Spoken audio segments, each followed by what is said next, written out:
প্রথমত কাকিমার একটা জিনিস আমার সবথেকে ভালো লাগে, সেটা হচ্ছে এত সুন্দর একটা শাশুড়ি।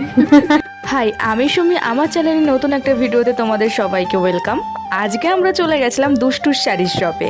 অনেক দিনের ইচ্ছা ছিল যাব করে যাওয়া হয়নি। ভেবেছিলাম প্রথম দিনকেই যাব, কিন্তু কিছু কারণবশত আর যাওয়া হয়নি। যেহেতু আমার হাজব্যান্ড ওইদিকে ডেলিভারি করে, সেহেতু ওদের বাড়িতেই মানে দুষ্টুদের বাড়ির থেকে সমস্ত পার্সেল দেওয়া থেকে নেওয়া আসা, ওদের যে এখন যে শাড়িগুলো মানে ডেলিভার হয় সেগুলো ওই তুলে আনে। তো ও ওদের বাড়িটা ভালোভাবেই চেনে, তাই আমরা প্ল্যান করেছিলাম যেদিনকে ওর ছুটি থাকবে সেদিনকে আমরা যাব। তো আর আজকে ওর ছুটি ছিল বলে আমরা সকলে মিলে চলে গেছিলাম দুষ্টুর শাড়ির শপে। কিন্তু দুঃখের বিষয় একটাই যে দুষ্টুর সাথে দেখা হয়েছিল না। ও যেহেতু মানে শাড়ি আনার জন্য সুরাট গেছিলো ও এবং ওর হাজবেন্ড, তো কাকিমার সাথে দেখা হয়ে গেছিলো। কাকিমা ভীষণ ভালো একটা মানুষ, সত্যি কথা বলতে তোমরা সকলেই জানো যে কাকিমা কত ভালো একটা মানুষ।